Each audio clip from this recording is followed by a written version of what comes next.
Welcome, gamers, to Basement Arcade Pause Mania, the show where we hit pause, sit back, and just chill. I'm your host, Ben Magnet, and today on my show, we have yet again another awesome person from the great nation, state, place, I don't know what it's called, Australia. They're from Australia. They're from down under. This gentleman used to work for SEGA. He was a SEGA hotline tip master. He also has a huge following on Twitter, and he has his own YouTube channel, which you should totally check out. Ladies and gentlemen, welcome to the show, Bryan, a.k.a. Spacies. How's it going, bud? Thanks for that awesome welcome. The way you paused there before you went into that, I thought you were going to meditate and go into some Zen-like state. I didn't know what was happening there. But yeah, no, great to be on your show. And hey, and it's Australia. It's down under, and it does exist. Yeah, it does exist. And that's the place where the kangaroos. Austria has no kangaroos because sometimes. No. Especially in my country, when someone says Austria, they go, "Oh, the place with the kangaroos." No, Australia. No, there's an extra Leah at the end. Yes, there is. Terra Australis is where it comes from. Great Southern Land. So that's where the name Australia comes from. Don't ask me to go too much more into that. I don't know. My Latin's rusty. All I know is that Australia, because when I had the first Australian I had on the show was Todd the Top Loader, and I was talking to him. Are you still recovering from that, by the way?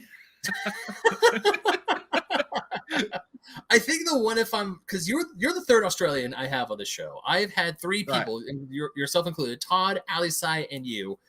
And I told this to Ali. I'm pretty sure you saw it. You listened to that. I don't know if you listened to that or not, but before I recorded with Ali, I was talking to my girlfriend about recording with someone because I was recording super late. On my end, it was 2:30 in the morning, and on hers, it was 7 o'clock in the evening. And I was talking to my girlfriend, and she was like, "How many people from Australia do you know?" And I'm like, they're the ones who follow me on Twitter because you follow me on Twitter. Sega Master Tim followed me on Twitter. Todd obviously follows me on Twitter. So it's like so many people that in this great retro gaming space that I've fallen into that I mention every single bloody show now is 90% of them I feel are either from down under or they're all the way across the pond in England. Well, you should be trying to run a channel from this country, and when you're trying to get guests on, it's really difficult because time zones can be an absolute pain. And you're trying to get, I've actually ran into trouble with that with certain guests. I always now just say 10:30 a.m. is my default time. If that's 3 o'clock in the morning for you, I'm sorry. That's just it from now on. Because I used to change it and try to adjust, and it got into too many issues. So from now on, set time. Now I have. So on my phone, there's an app, there's a way I can check the world clock. So I can check what time it is in different cities and time zones. And I think after Todd, when Top Loader was on, I just put Sydney, Australia as like the basis for Australia. It's like, what time is it in Sydney? Okay. And then it didn't occur to me that he actually lives somewhere else, which I think is a different time zone than Sydney. There are three different time zones. Four different time zones in Australia during summer, because Queensland doesn't do daylight saving, so they're an hour different, and then you got the other two. And you should hear that when the national broadcasting radio station is trying to give out the times, it's just that goes on for ages. And I thought daylight savings time was bad here in America because our neighboring state, I'm in California, I'm on the West Coast, and our neighboring state, Arizona, they don't follow daylight savings time. Okay, didn't know that. Yeah, it's actually funny because there's this little tiny gambling town in the very southern tip of Nevada called Laughlin. It's like baby's waffle time. Yeah, it's waffle, like as in the food you eat. Waffle. No, Laughlin. Oh, Wafflin. Sorry. Okay. It's like it's spelled like laugh and L-I-N, but it's pronounced Laughlin. Okay. Yeah. So when you were talking about waffles, I'm like, what about waffles? Yeah. So in this little tiny bit, it's like literally on the southernmost tip of Nevada, and it's like you can cross the Colorado River and you're in Arizona. and during New Year's it's awesome. So you can party up New Year's in Arizona, Do it all in over Bullhead again. City. And then once it hits midnight, it's 11 o'clock in Nevada. So you just go over the bridge and you're like, we time traveled to last year. I've actually been to Arizona and Really? California, but they're the only Yeah. two states that I've been to on the mainland. I know I'm dying to go back once all this stupid COVID thing dies down. I've been to Hawaii and also to Alaska. Okay. So they're the only 4 states I've been to all up Nice. of America. But I'm really wanting to go back to mainland because it's like it's just I grew up watching American TV, Sesame Street, and all that rubbish. I used to yell at Big Bird for pronouncing Z wrong. It's not Z, it's Z. And it's just fascinating seeing it, your way of life in person for myself. It's something I want to experience more. Yeah. Well, trust me, once COVID lifts up and once you or any other of our friends, our mutual Twitter group, come to the United States and they somehow end up in Southern California, please hit me up. Because I know some great, like ever since I really got into this retro gaming community and talking to people who also have this love of retro video games, I just want to take them places. It's like, come with it. I feel like Willy Wonka, where it's like, come with me. And you just need the top hat. Yeah, I just need like a pixelated top hat and be like, a world of pure video game imagination. Just so I can go around. And it's not like I don't have friends and family who do like going to those places with me. I do. It's just that they go there a lot. It's good that you guys in the States actually do have something to visit or places to go for that kind of gaming culture, because here in Sydney it's few and far between. It's really something that's sad, because in the 90s retro gaming and in the 80s retro gaming was huge. It was massive. Like, well, it wasn't called retro gaming, but obviously back it was then, just video games back then. It was just gaming was huge here. And you guys had the big crash of 83. For the most part, I didn't really feel all that. I found out about that later, and it was like, oh, that was a thing. I didn't know. It didn't go on my radar. In fact, in 83, 85, between that era, gaming was booming for me. Like everything was happening. It was new cabinets appearing and new consoles. It just, I had to read about it later. That, oh, okay, so these guys went for a major fall with video games. That's interesting. It makes sense though, like with the way Atari were treating the industry back then.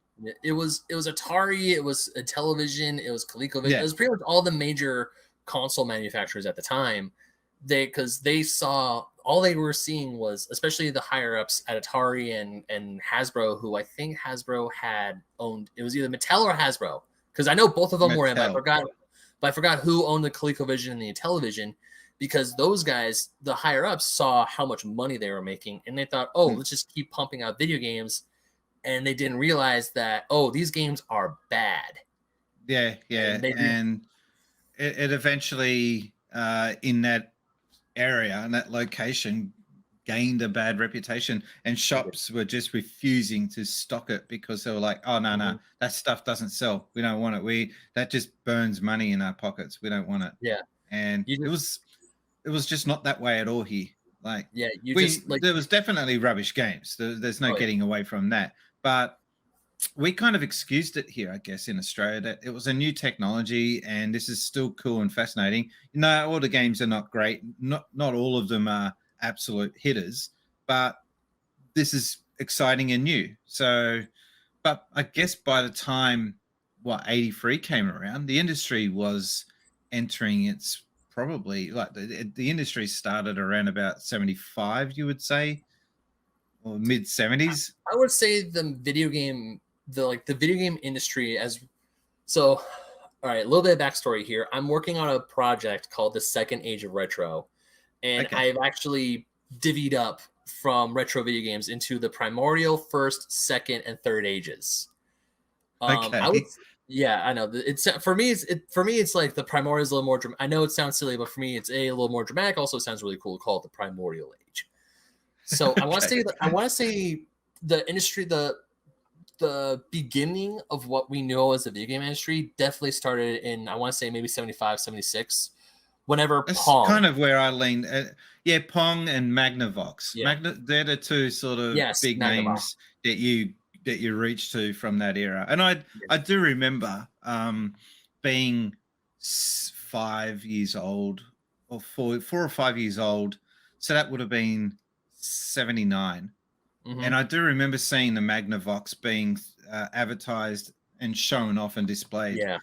And it was a Space Invaders clone, and it It was fascinated me that it wasn't a TV show. This is something that you control on the screen. This looks cool. What is it? It was all new.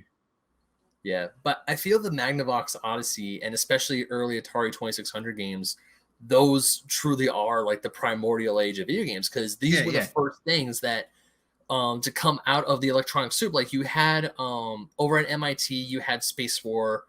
Before that, in the 50s, you had Tennis for Two, which you could only play at these giant institutions because computers back then required the size of mainframes, the size of a bloody house.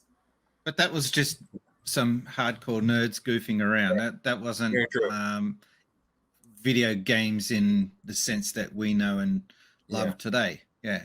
I want to say with the Magnavox Odyssey, that definitely started. People started opening their eyes. It's like, oh, this could be a thing. But when I say I'm still bewildered, it fascinates me to see displays of the Magnavox Odyssey and all the things that you needed to play the games properly, to stick these films to your television screen, which stuck thanks to the static electricity that it emitted. And it's like, and essentially, if you take it off, it's like, we're going to play hockey. Let's put the hockey thing over. It's still Pong. We're going to play tennis. Let's put the tennis overlay. It's still Pong. Let's play roulette. It's just a totally different era. You couldn't do it today, obviously. No. The only thing I miss from that era was the Intellivision had, you mentioned overlays for the screen, but for the Intellivision, they had an overlay that you put on the controller. Right, I heard about that. And it would show you what each button, because the Intellivision controller, if you haven't seen it, it's insane. It's like it looks like an old-fashioned mobile phone with 10 like buttons. It's a keypad. And it doesn't have a joystick. It's got a disc. So audio listeners, you can't see it, but it's about, I want to say, like maybe less than a foot, like 6 inches long, and it has like, it's a keypad. It has like a dial switch to it. It's gnarly if you ever see one. But the thing that I miss about that was the artwork. I've got probably my favorite one is the Masters of the Universe He-Man overlay, and it just looks wickedly 80s, and it's just got He-Man with a blue sky background, and he's holding up his sword, and with the He-Man logo at the top. Yeah, and you don't have that now. Every game's just you use your controller, and it's just still standard. The last system that tried to replicate that was the Atari Jaguar. And it also did the overlay thing, which is kind of ironic because they were probably mocking them back in the day, and then they later took it on themselves.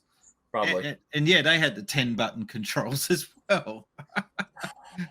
The last show I recorded was with Dylan and Adrian from Arcade Attack. They're over in England, in the UK. Yeah, I've spoken to them. Yeah, and I want to say it was Dylan who was talking about how much he loved the Jaguar, because I played in a television, and I played a Jaguar, thankfully, at retro gaming expos that we have here in California, in the before COVID hit. And I was just flabbergasted about how uncomfortable that Atari Jaguar controller is to hold. It is so huge. It is so cumbersome. I was playing Tempest 2000, and I enjoyed Tempest. I really like the arcade game Tempest. I see a cabinet of Tempest at my local arcade stores. I'm like, I could play a few rounds of Tempest. I've got the Saturn version of that, actually. It's pretty cool. I'm like, I'll play a few rounds of Tempest. I enjoy this game. This is a fun Vector X graphic old school Atari game. I like this. This is great. And then I'm looking at Tempest 2000. I'm like, I don't know what the flying frack I'm looking at. And I'm holding the controller, and I'm like, what the hell is this? And it's a bonkers controller, audio listeners. It's a man's controller, that thing. It's just, yeah, it's something. I have, the Atari Jaguar just wasn't a thing in Australia. I don't actually think it got officially released here in this country. But I did get to play one just recently, actually at a Unisoft. They had an exhibition, and they had a little small retro. That was the only thing I was really interested in. Didn't care about all the new releases. I just went straight to the retro section. And they had a Jaguar there, and it was actually supplied by Weird and Retro, who's a bunch of guys that follow me over on Twitter. So I was playing their system without them realizing it. And I was playing Rayman, I think. Yeah, Rayman. And the Jaguar? Yeah, it was the first one. Wow. And the getting away from the controller, the graphics on that game, they were too zoomed in. The sprite was just too big. So there wasn't much real estate to work with on a 4x3 screen. Yeah, the game didn't work for me. Yeah. It was too slow. I'm used to Sonic. Yeah. There he is. Me too.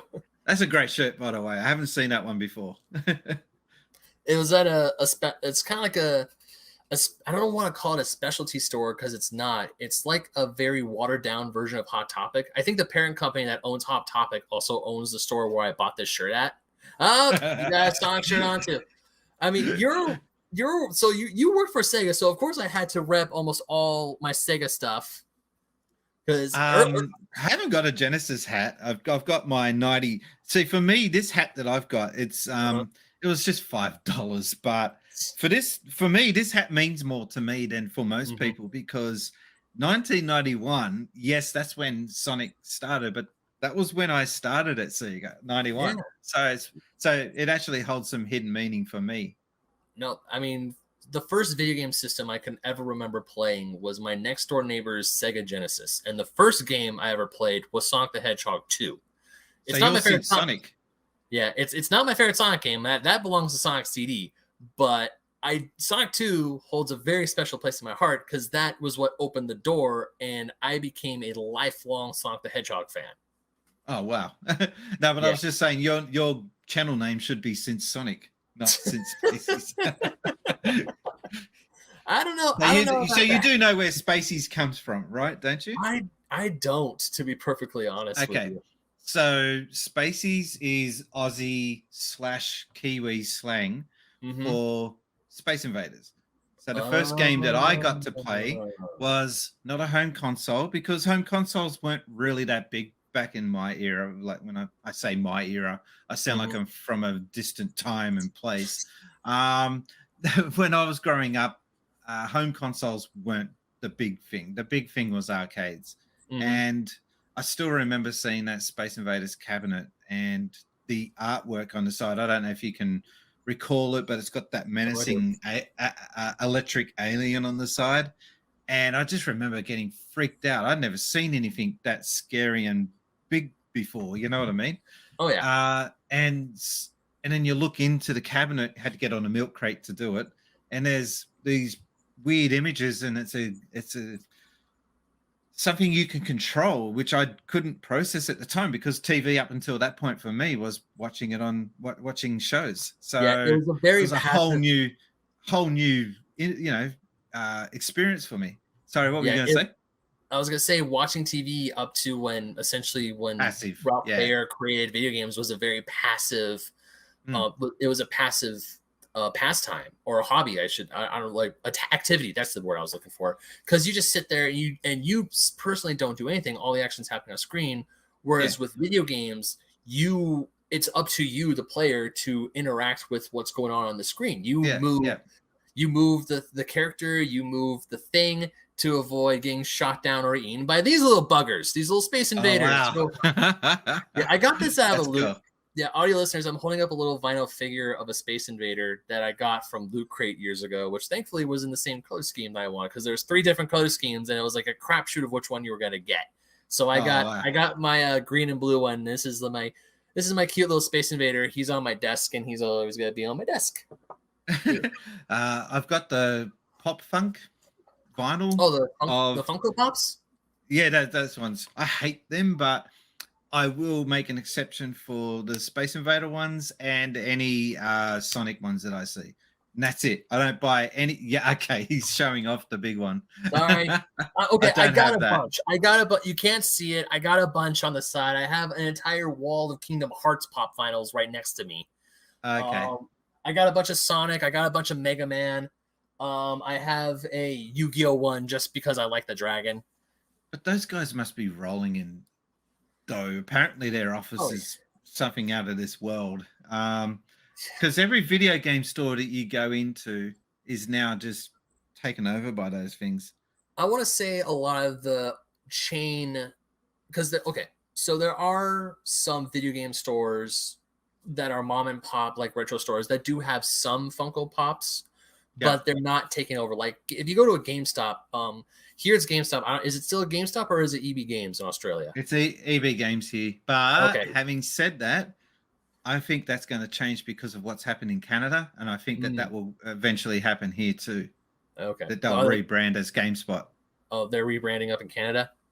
Yeah. So one day people will just walk into their regular EB Games store and whole new signage is there, and that's it. It's all just changed.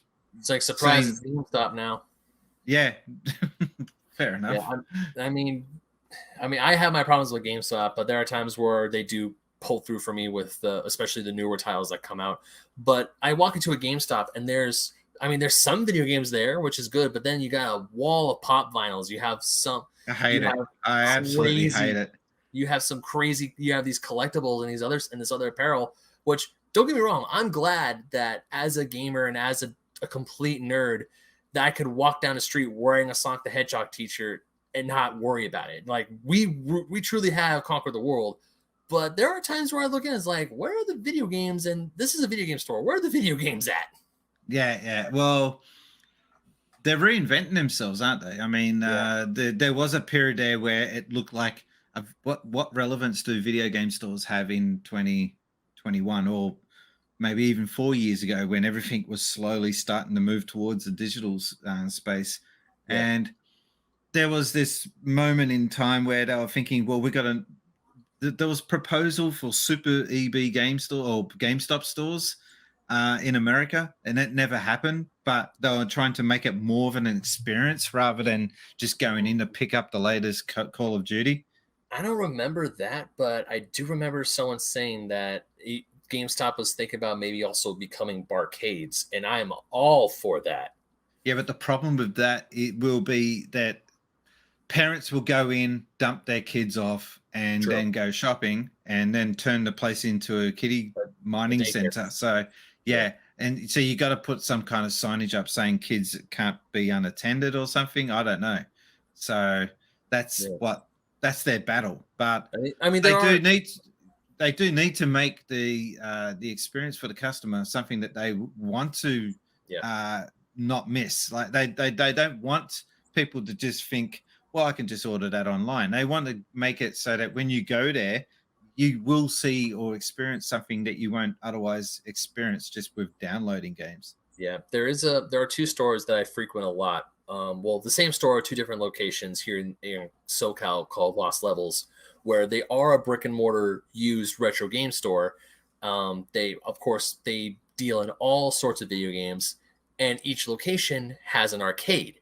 You pay for like either $10 for half an hour or $5 for half an hour, $10 for an hour, and all the arcade games are set free to play. That's cool. Yeah. And you need something like that to reflect back on where gaming where it came from. And it doesn't mean you're stuck in the past or you're holding on to that. Like, I don't hold on to that element of gaming. I do embrace modern gaming. I'm staring at an Xbox Series X here beside me. Nice. So, but they do need to acknowledge that part of gaming and embrace it. And I think maybe younger gamers might look at some games that they see at the arcade and go, you know what, that's actually cool. Yeah. Retro gaming I feel like retro gaming, especially I mean, yes, us people in our age range from like maybe like mid 20s to the early 40s and so on and so forth, who's like, yeah, I remember I'm the growing up so with on and so forth. I didn't want to say anything. I mean, I don't care. I'm turning 31 in a month and a half, so I'm like, I don't care. I'm over 30, but because I even the last time I went to a retro game store, or not a retro game store, a retro game a convention. The last one I went to, there was a myriad of people there, and it wasn't just like people my age range or older.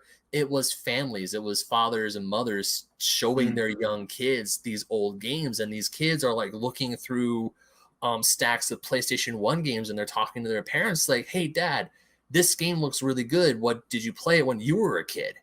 And it's like these parents are like showing their kids like, oh, this is how I played video games, and they're like, hey, this is actually really fun.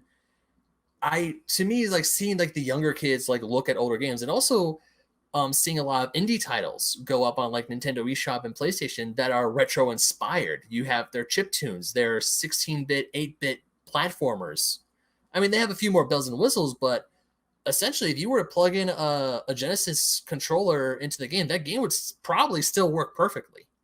Yeah, I've got a fascination with gaming design using old retro gaming mindsets, but what would happen if you were to implement modern gaming techniques and modern features into some of those older systems. So it's always interesting for me to see a well-made Mega Drive or Genesis game that's been made in 2021, how it differs from the good games from back in the mid 90s, and how just what extra little what they call it, ease of life changing, no, what's the word that they use for it, quality of life, quality of life improvements. Yeah, so I like seeing what quality of life improvements they can bring to an older style game for the older systems. I feel like case in point is this gem of a game, Sonic Mania. Yeah. Now know that what they did in that game technically couldn't be possible on a Genesis or on a Mega CD, but I think they stick mostly to the primary capabilities of those systems. It's like, this system probably could have handled it if you threw more memory at it or something like that. I want to say when Christian Whitehead and his team were developing this game, they said they want to try and get as close as they can to the Sega. It was like the sweet spot between a Sega Genesis or a Mega Drive and the Sega Saturn. It was like trying to get a sweet spot. I mean, I absolutely love Sonic Mania. It's definitely my favorite Sonic game to come out in the last 10 years. It just makes me realize that we as gamers were ripped off with the Sega Saturn, in that we never got a follow-up 2D Sonic title on that platform, and it would have been interesting to see what they could have come up with. But I understand that at that time it would have looked old and jaded. The attitude was, we're going 3D, we want to see 3D games back then. And I think they were trying to push the I hate the expression, but they were trying to push the envelope faster than the machines at the time could handle it. Although I say that, and Mario 64 seemed to pull it off somewhat. So, but you look at most of the 3D titles in that era, they're pretty hard to play now in 2021. Yeah, because I grew up playing the PlayStation. The PlayStation was the first console that my parents actually bought my brother and myself. So for me, I mean, I could definitely agree. Looking at old N64 graphics and old PlayStation 1 graphics, especially the 3D titles, like I remember I plugged in my PlayStation Classic. My brother gave me his PlayStation Classic. He didn't want it anymore. And I just plug it in just to see if it worked. It does. And I'm like, oh, I'll play a little bit of Final Fantasy VII. Yikes. I was just going to say, it's funny that you mentioned that. I was just thinking, a game that uses 3D graphics but doesn't rely on that aspect of the graphics for its main storytelling. And I think, yeah, I was actually about to say Final Fantasy VII is a game that I think still plays well today because, yes, the graphics do look, a lot janky than we remember them. But the gameplay is just 2D menu selecting and hitting him with a oh god, what is it called again? Buster Sword. No, the summons. That's it. Hitting him with a summons and that sort of thing. So that doesn't get affected too much by the. And those summons look pretty cool even by today's standards. Some of them, yeah. I mean, when you're walking around the overworld, it's like a low poly. It's like yikes. But then when you see them close up and they're actually fighting, it's like, oh, I actually can see their eyes. I can see their facial expressions. I can see their hands and what the sword looks like. Yeah. So no, that's it's an interesting era. But I think for me, gaming really came into its own with GameCube, Dreamcast, Xbox. That era, that generation onwards, is when I feel like gaming had finally grown up and it's turned into a business. Yeah, they proper found business, a corporate. Yeah. I mean, there are times where, because I remember when games were going full 3D. Like the PlayStation still had some good 2D side scroller titles. You had Rayman. I don't know if it was good, but I remember playing Hercules on the PlayStation 1. I rented from Blockbuster. I rented from Blockbuster, and my brother and I, we thought it was amazing. We loved it. Actually, that's advertised on the back of the PlayStation box as one of the games featured for the system. Oh, nice. Yeah, I just pulled out my PlayStation box the other day for a photo, and I was just checking out. I wonder what games, because some of those games that they showed off on the back were games that actually maybe didn't make it. They got cancelled or the art had changed. So it's interesting to look at that artwork sometimes to see what got cancelled or what was changed. NHL was one of those games where the box art was just totally changed compared to the initial, sneak preview that EA put out originally. Wow, I did not realize that. Because I remember, because unfortunately when I was a kid and I would get a new system, we just rip it out of the box, throw the box in the trash because it's like we don't care about I was young. What do you expect me to do? I know better now. I never even did that. But when you say when you were young, were you only 8, 9, maybe 10? I want to say I was 10. Yeah, I was 9 turning 10. Or I was definitely before 10 years old. It was earlier than 10 years old when I got my PlayStation 1. And I'm just trying to think what I would have done when I was that age, because I didn't get my first computer or / console until I was 12 or 13. And I still have the boxes for the games that I had for that thing as a 13-year-old. And my first console was an SC3000. Do you know what that is? Not off the top of my head. I feel if I were to, because I have a few reference books here, if I were to flip through it, I might find it, but I have no idea what that is. I'll save you to Google. There you go. That's it there. Oh, okay. It's a Sega keyboard. Okay. Oh, wow. Look at that. It's a personal computer. And the cartridges, the cartridges go into the side there. Oh my God. It's got 2 controllers here. This predates the Master System. Predates. Wow. Yeah. So this is also released in Japan as a SG1000, which was a console. No keyboard. It was just a games machine. But we never got that here in Australia. So Australia, New Zealand, and I believe Italy, France, some European countries got this, and it was a very small release. And I think that was Sega and I do say Sega, not Sega, by the way. That's the way we pronounced it here at the time. They were just testing the waters, I think, with this. This released on the same day as the Famicom. Oh. Not a good move. I don't know if that was by design or whatever, but from what I know, that this machine was being tested in 82, and then it got released in 83. I kind of feel like Sega missed out by getting the jump on Nintendo by not releasing this back in 82. But I don't know enough about the history behind what their thinking was, what their mission was when releasing this. It's very hard to get that information because it's all Japanese and you don't really see it being talked about in the West. So that's why I try to get as much information on this console as I can. See, this is why I love talking with people outside the United States, because I never have seen this Sega keyboard before in my entire life. It is such a good looking keyboard too. It's and not the best. This is not my original one. This one I bought more recently. I threw it out.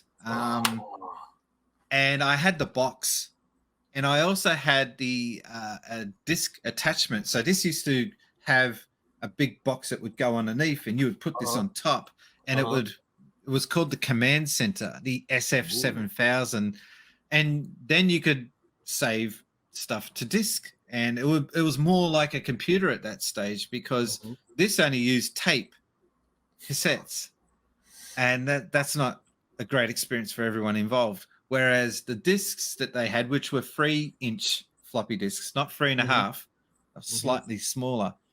That thing's worth now, that control system, it's worth about $7,000 or $8,000 Australian boxed, and I threw it out.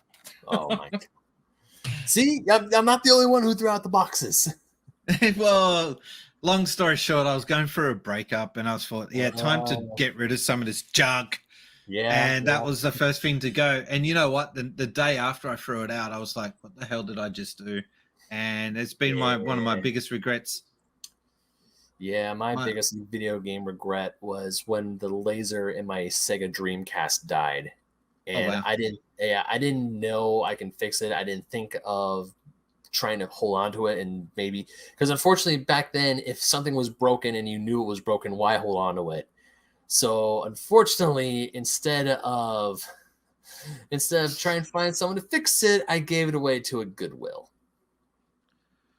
Well, that Goodwill then sold it and made money of it, so it was a charitable, noble deed in the end. But also got rid of my games. Sucks to be you. I also got rid of my games, and I didn't sell them because I thought, I could just get these digitally. And if I go to a collectible show, they're gonna lowball me anyway.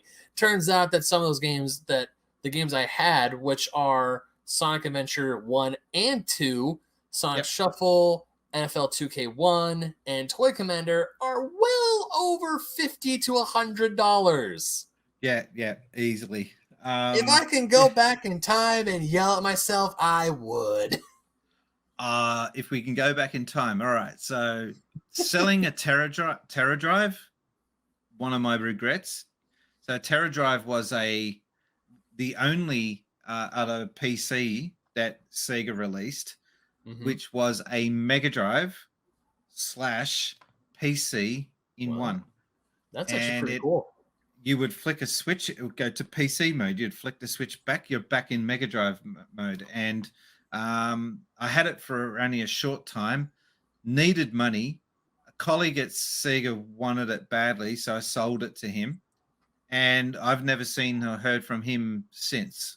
Oh, wow. And it's kind of sad. I did sell it. I got the money, but that's good.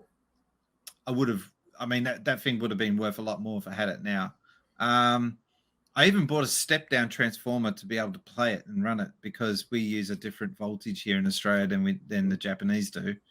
The other one is selling an arcade machine. I had a Shinobi in my room when I was like 21 or something like that, and needed money. Money is a constant theme, isn't it? It is. Needed money, and so I sold it. I sold it for more than I bought it, but not much, like $50 more.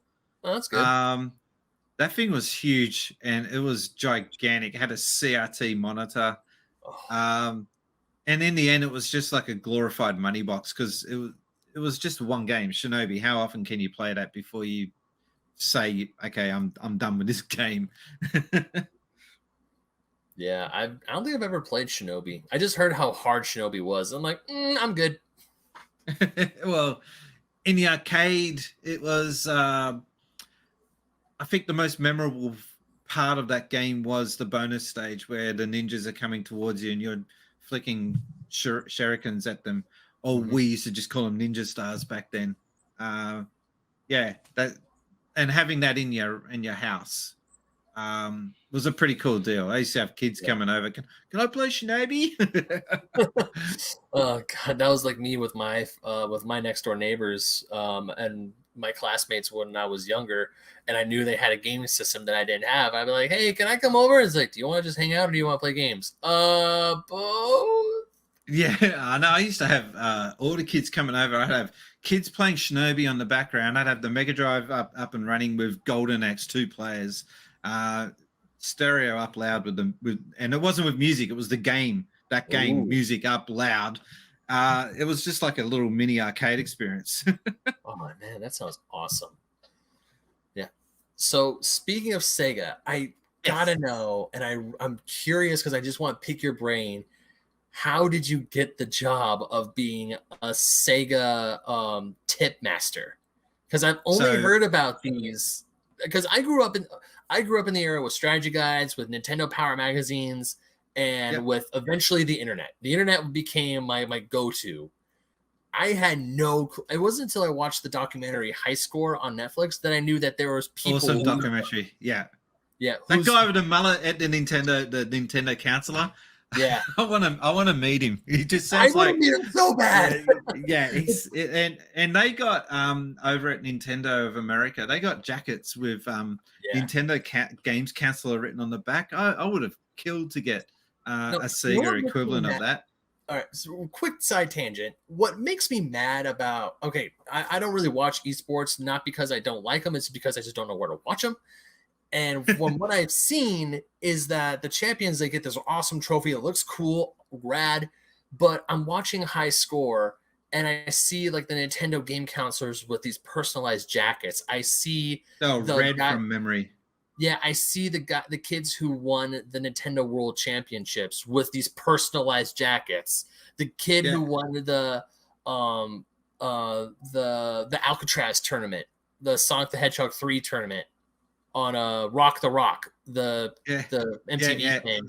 He gets a cool jacket, and I'm like, Meme Machine Dean is a guy that I talk to a lot. He's got his own channel, and he appeared on UK a TV show there which was a video game TV show, and I think he got runners up or something. And he was only a kid at the time. He's now a dirty, hairy adult. Sorry, Dean, but it's the truth.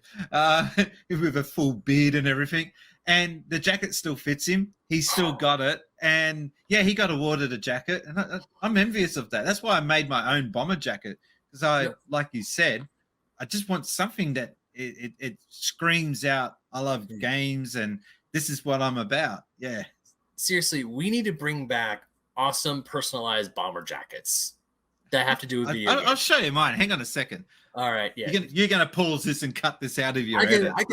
Or I can vamp for a few seconds. I can totally keep going on this topic to the audio listeners. But yeah, seriously, audio listeners or people watching this, if you watch High Score, you're gonna see like a bunch of like cool World Championship jackets, and it's like we need to bring back those really cool jackets because those are so rad.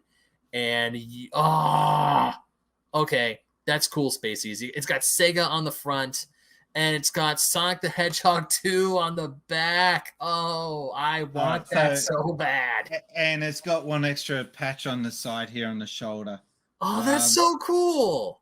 So the story with this goes, I wanted a jacket that just said, I'm a Sega guy, right? Mm-hmm. And so I ended up finding this jacket, and I thought, that's perfect. It's got this US military sort of look to it. It's an Air Force jacket.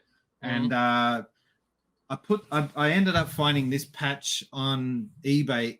It was never used, and it was meant to go on the Sonic 2 bomber jackets that you could buy as worn by Michael Jackson himself.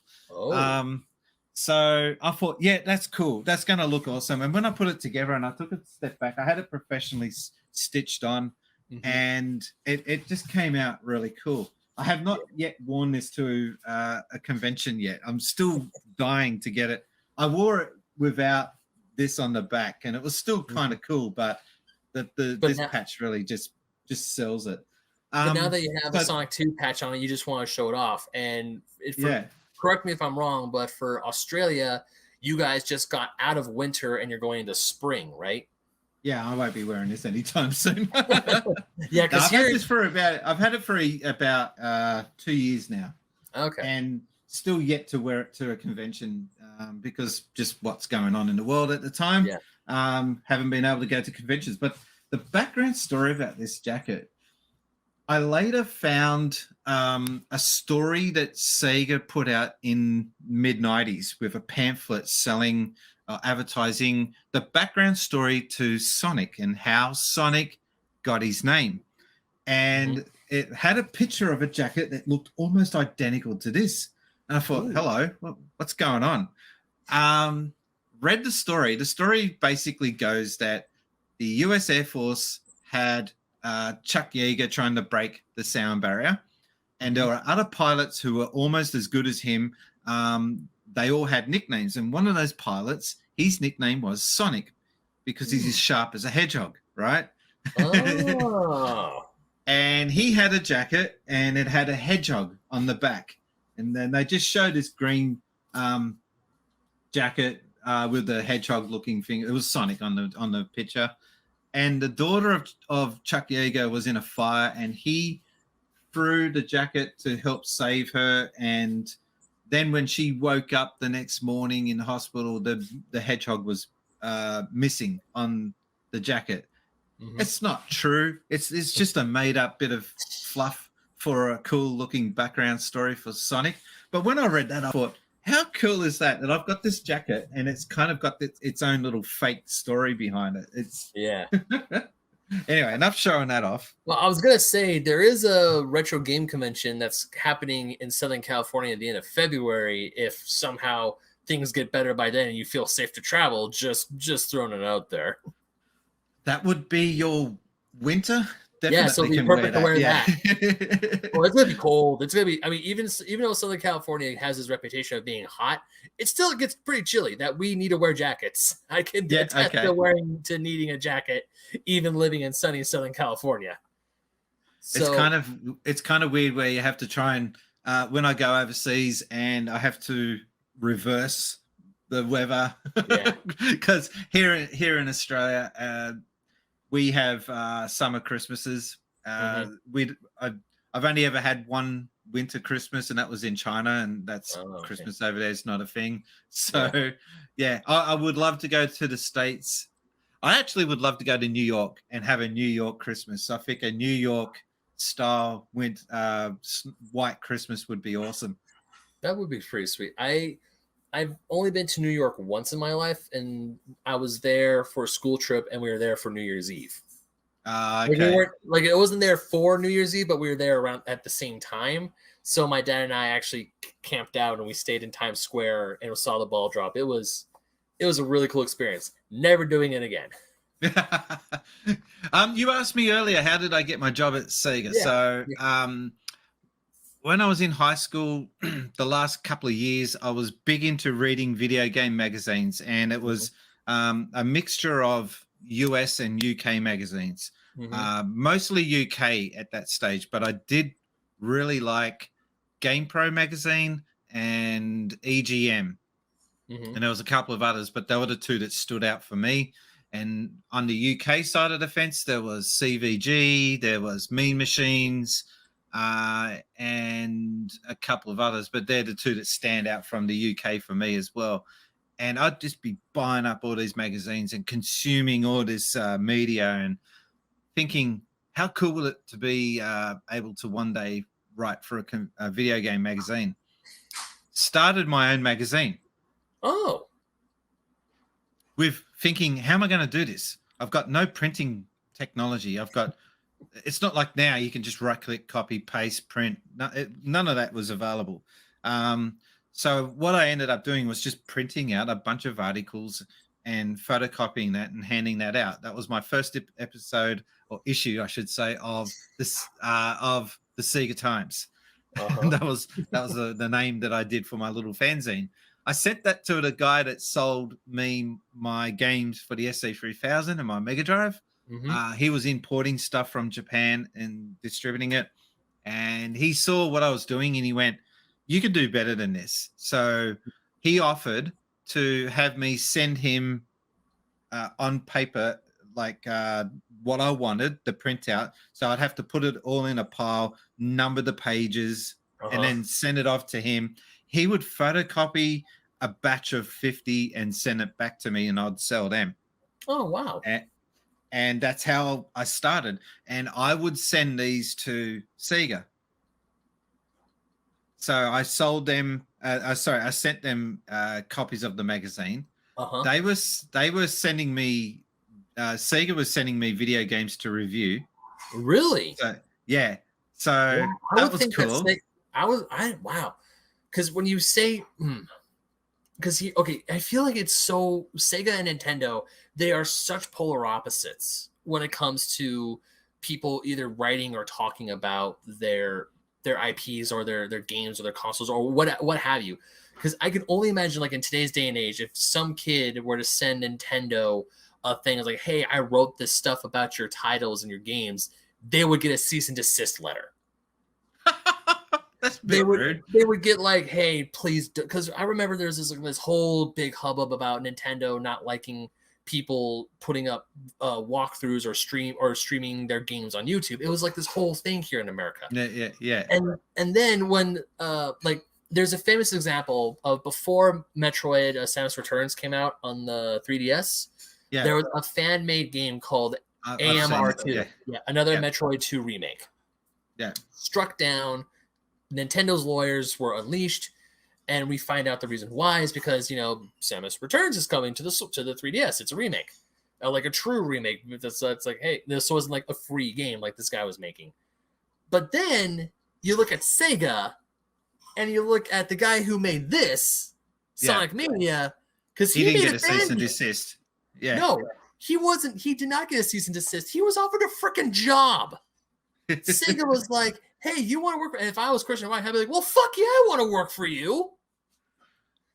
He hasn't got the job though for Sega officially yet. Still, he's just been hired on to do that one project. Yeah. He's still. I would love to see him actually just being taken on as a full-time staff member at Sega. But Sega is just not what they used to be. But back then, Sega was a juggernaut back then, especially here in Australia. So you'd go in. The reason why I hopped on Team Sega and not Team Nintendo was because you'd go to the arcade. You didn't see Nintendo anywhere. Like there was that machine down in the corner with cobwebs on it called Donkey Kong. And meanwhile, the rest of the arcade was just it was either Sega, Capcom, or Ireme, or all these other names that were just floating around at the time. And it just felt like Nintendo were just not caring about the arcade scene. And the NES didn't impress me. I just didn't. I just looked at it and went, okay, it's interesting, but the graphics are not really anything exciting. Whereas the Master System, and I know I'm going to get shot down. I don't care. This is just how I felt at the time. I saw the Master System as replicating the arcade games and bringing that home, which was something I didn't think the NES did. So that was a reason why I gravitated more towards Sega initially. Where I started to change and started looking at Nintendo in a more positive light was F-Zero. When I saw that was like, okay, finally they got my attention. I want a Super Nintendo now. So I bought it. I was working at the hotline, went down to my local Brash's store, which was a thing here in Australia at the time. During my lunch break, bought a Super Nintendo, came back to the hotline and said, hey, well, boys, look what I got. How did you not get fired that day? I was playing it set up. I had, I think it wasn't Street Fighter. I had the game set up. And I had the CEO walk past watching me playing a Super Nintendo in the hotline. Hey, dude. He didn't bat an eyelid. He didn't care. You had the CEO for SEGA Australia Yeah. waltz by while Yeah. you're playing a Super Nintendo. I feel that's Yeah. sacrilege. And I had my feet up, hat backwards, playing because it was so super casual. It was like a hangout. It wasn't like we used to prank call the Nintendo hotline, which was run by Mattel here in Australia. It wasn't Okay. Nintendo at that stage, Mhm. and it was more corporate like back then for them Okay. because we could tell that their language was more formal. They were 100% more reserved than we were. We would just straight up hang up on a caller if they were being jerks or whatever. We Wow. didn't care. Yeah, we didn't take any crap. Where we were professional, but when you treated us badly or if you spoke to us in a way we didn't like, that would just that professionalism would just get turned off and all bets were off. Because the calls weren't recorded back then. And unless your manager's walking past behind you, you're not going to get any ramifications from it. What are they going to do? Are they going to phone in and complain later? He hung up on me because I called him names. It's like, well, yeah, don't call our guys names. You want to help. You ask us for help. Don't be a dick. And we got a lot of prank calls. We did. That was part of the fun of it. It was like we knew that we were a target with bored kids in a phone because there was no internet to troll on, so they had to resort to something else, didn't they? So we were the target. Did you get any prank calls personally, or what's the best prank call you can remember that you got? On the hotline, we used to get this. It was an internal call actually. So someone from another division would call in on a regular basis, pretending to be a 3-year-old. And she would call, it was based on a comedy show character that was going on at the time. And she called herself a genius. And her name was Jessica, and I'm a genius. I'm only 3. And it took me ages to work out who it was, but I finally sussed out based on, I could hear the phones in the background. I thought, hang on a minute. I know who this is. It was a switchboard lady. When there was not many calls coming in, she'd prank call us down at the hotline. She'd be like, she's probably just sitting there looking at her switchboard that wasn't blinking. It's like, all right, I gotta give these boys something to do. I think she just got bored. So you said you guys were the targets of pre-internet trolls. I can only imagine what kind of calls you would get. Did you ever get like calls of like, "Hi, I need help beating Super Mario Brothers 3" or anything like that? Or I was the guy making that call to Nintendo, saying, "When is Sonic going to come out on the Super Nintendo?" That's not our product. Our product is Mario. Oh, okay, but still, when is Super Nintendo? Yeah, and if only we knew what was going to eventually happen years later. I mean, you saw the Nintendo Direct. I did. Of course, I did. And you saw this bad boy is eventually going to be sold in a Nintendo box. Yeah. It's going to be a Nintendo-made Sega controller. A Sega Genesis controller that's made by Nintendo. Which kind of tells you who... I mean, I got people trolling me on Twitter saying, "Oh, that really tells you who won the console war." And I hated that comment, but in the back of my mind, I'm thinking, he's right. It is kind of a sign that it's not a Sega Switch, is it? It's a Nintendo Switch. I mean, okay, so I love studying the console war. I love reading about it. I love watching documentaries about it. Like one of my big, I could die happy if I ever get him on the show is Tom Kalinske or even Al Nielsen or both. I'm working on Kalinske. I'm working on that. Like if I can get either one of them just to sit down and talk with me about their time at Sega for even an hour or half an hour, I can die happy. It's like when I got Howard Scott Warshaw to talk about his time at Atari. I was like, I could die happy now. But when people... And so I grew up. I call myself a veteran of the console wars because I was a Sega Genesis kid, even though I never owned a Sega Genesis until a few years ago with my Sega Genesis Mini. That's sitting right over there. Oh, you mean these? I've got 2 of them just sitting here. Oh, nice. That's the one we got in Australia, and this was my first Mega Drive, which was the Purple Beast. Ooh. I just love the way that looks compared to this one. I Yeah. think this one doesn't look as good as the Japanese one. Yeah, so audio listeners, the Japanese one has wait, which one's the Japanese one again? The one you're holding up, right? Yeah, so the Japanese one has like this great little purple accents to it. The 16, I feel like the 16-bit is a little more golden. Because this episode is also going up as an audio thing, so when we're showing off cool stuff, I have to describe what it looks like. So I'll refrain from doing that. Okay. No, because I mean that's why because I like to show off stuff in my collection too, but I have to say what it is so people who are listening is like, oh, I know what that is, or if they don't know what it is, they can Google it. But going back to the whole console war thing, and the console wars ended in 2002 when Sega straight up said we're not making consoles anymore. We knew they were over. I still remember my reaction to that. I was pretty much devastated when that news hit. I just got my Sega Dreamcast, and the news hit, and I was mad. I was bummed. But then, because for a split second, I thought I'm never going to play another Sonic game anymore because there's no more Sonic. Thank God that's not true, because almost right after that came out, Sonic Advance comes for the Nintendo, for the Game Boy Advance. And it's a great Sonic platformer. It's a great game. Yeah. And there have been other good Sonic games. We're ignoring 06, but there have been good Sonic Generations. Amazing title. Can we not ignore 06? Can we not ignore that? Because that needs to be talked about. It needs to be talked about.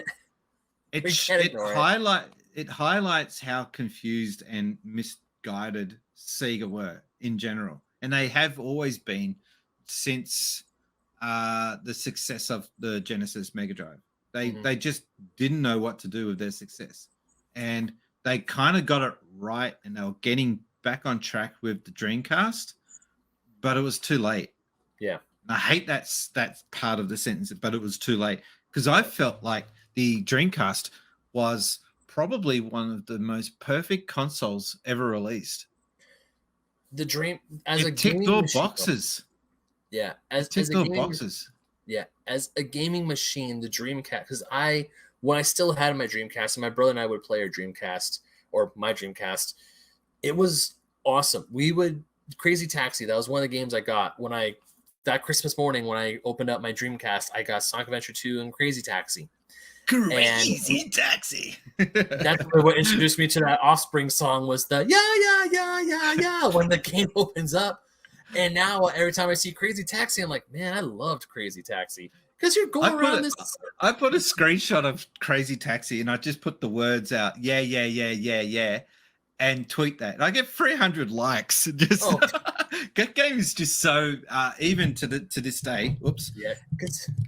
Even to this today, people are still passionate about that game. Yeah, I mean, I'm listening. Like, I remember when I first plugged in Sonic Adventure 2, and you hear the opening guitar riff on the pause menu to Live and Learn, and then when you start Sonic's level, you hear the the bass line, and you hear rolling around at the speed of you're like, yeah. Did you watch the anniversary special Symphony? I didn't watch it live, unfortunately, but I was able to listen to it while I was at work. Watch it. Go get it on YouTube and watch it. Yeah. I did watch the parts I did go back and watch the parts where they actually had Crush 40 show up and they performed live. Well, live as you can get, because one of them, it was still in the pandemic. They were still trying to be safe. So you had the singer in one booth, you had the guitarist and the drummers in other booths, but they're all. I personally think that Symphony won 2021 for me. I still to this day haven't so far this year anyway. Haven't seen anything else that's got me as excited and as hyped as that Symphony. They nailed it. They absolutely nailed it. It was a great symphony, and I can definitely tell you when I heard that they're releasing it for so you can buy it on iTunes, or it's on Spotify now. I'm like, perfect. I want the physical thing. I want the physical thing too. Don't get me wrong, but at least it's least now it's on my phone. It's easy to listen to. I think it would be too long. I think it would be too long to release it on vinyl. Probably vinyl. It'll probably be a double or even a triple vinyl collection. Well, you got some vinyl. You got some, or maybe a DVD. Yeah, but you got some vinyl soundtracks that are like 3 or 4 vinyl records that have all a buddy of mine, and he's also a co-host on the Fake Nerd podcast. He actually has the soundtrack to Sonic Adventure 2 on vinyl. That would be cool. Yeah. Yeah. He showed that off to me, and I'm just like, I don't have a record player, and I'm just like looking at this. I'm like, this is gorgeous, and I want it, and I don't have a vinyl player. Son of a bitch. So I'm at Target, I'm looking at the record players, and my girlfriend's like, what are you looking at these for? I'm like, I want one. She's like, why? It's like, I can get Sonic Adventure 2 on vinyl. That's why. So getting back to how I got the job at Sega, I would send in copies of my magazine. I was harassing. When I say harassing, I had a bit of a relationship on the phone with the marketing manager at the time. Okay. And I would sometimes call to speak to the manager of the hotline at that stage. But he kind of sounded disinterested. And I wasn't picking that vibe up as a kid because it's like, Sega, this is the Sega guy. And that's all I cared about. Yeah. And eventually, even though they were inviting me in, I got to see Sonic the Hedgehog in beta form before it got released. Oh, that's cool. So they invited me in to see that. But even with all that happening, I wasn't getting any feedback as to getting a job because that's all I wanted. And they knew I was still in high school, and they felt probably wrong in asking me to work for them while I was still in year 12. Okay. So I started giving up on them. And it was about a month after I had done my final test in HSC year 12. And my dad comes into the room and he says, I think you better start looking for a job now. And I was just like, yep, okay, looking forward to that, whatever that's going to look like. Went back to my Mega Drive game because, of course, I was playing Mega Drive, wasn't I? And and the phone rings about an hour or two after that. And it's Sega, and it's a new voice. And she says, my name is Karen, and I'm now the manager of the hotline. And I've been seeing your magazines that you've been sending in, the Sega Times, and I'm really interested in having a chat with you. I didn't know back then that having a chat with you meant, that's good news. I was just like, I'm getting invited into Sega. And they said, will you be available to come in? Of course I'm available. I'm not doing anything. It's like, hold on a second. It's like, give me 1 second, Karen. Pause. Okay, when do you need me in? I can go right now. I think I can fit you in my schedule. Yeah. So it's like, anyway, I'm not at the final boss. It's like you're playing Vector Man. So I was like, I'm not the boss yet. Let me pause the game. So I got into the hotline, and my interview was essentially, can you read? Yep. And you can write. Yep. Okay. And you finished Alex Kidd in Miracle World, is that right? And I said, yeah, I figured it out myself. I didn't need the hotline. Okay, you're hired. Based on the stuff that I was sending in, though. But yeah, that's a true story. I did finish Alex Kidd in Miracle World, and it ended up finding out that was the one game that everyone called in for because it was built in to the Master System and the Master System 2, and every man and his dingo had that game. It was ridiculous. And they would all be calling for the same thing, the final boss. You would beat Jenkin the Great, then you'd get this extra piece or whatever, I can't remember. But then you go to the next stage and it'd be down at the bottom of a lake and you're in this room and you got no way of knowing what you're meant to do. There's just some symbols on the ground. And every time you run over them, ghosts would appear and kill you. So we figured it had to do with this thing that you got in the game that showed you all these symbols. But if you read it normally, left to right, it wouldn't work. You'd get a ghost and it'd kill you. So backwards. So I started thinking, okay, how about we change it to the bottom to up, try all the different combinations. And what ended up working was from right to left, from top to bottom. And I found out, obviously, later that was because that's the way the Japanese read. That's how they do their traditional, I guess they call it kanji, I'm not sure. and I didn't know that was the reasoning behind it at the time. I just figured it was because they wanted to be difficult. Um, and that's what ended up working. And that's the thing that everyone, I can still tell you the combination: sun, waves, moon, star, sun, moon, waves, fish, star, fish, crown. That's I know it off by heart. Wow. Because we used to have to say it all the time, and you'd be like, you'd be doing something else. Yeah, sun, waves, moon. That's right. Star, that's right. Well, yeah. Over and over again. It's like the Konami code. It's just etched into your brain that it's living there rent free now. It's like Actually, anytime someone mentions a code, you just instantly go up, up, down, down, left, right, BA, start. if they, I actually don't know the Konami code off by heart. I know that that's Really? a thing, but Really? I don't know it That's off it. by heart. Up, down, down, left, right, No, BA, I start. know, I recognize it, but it's not something that I'm a Sega guy. Remember? Okay. But I was just thinking then if they put it on the hold message. If you're calling about Sega, Alex Kidd in Miracle World, here's the combination. I reckon half our calls would have just dropped off. Probably. Wow. Is Alex Kidd in Miracle World? Is that on the? I think that's on the mini. Is it? No. No, it's not. No. That was a Master System game, wasn't it? Yeah, that's right. And I'm really, angry and frustrated that there isn't a Master System mini because they did such a good job with this.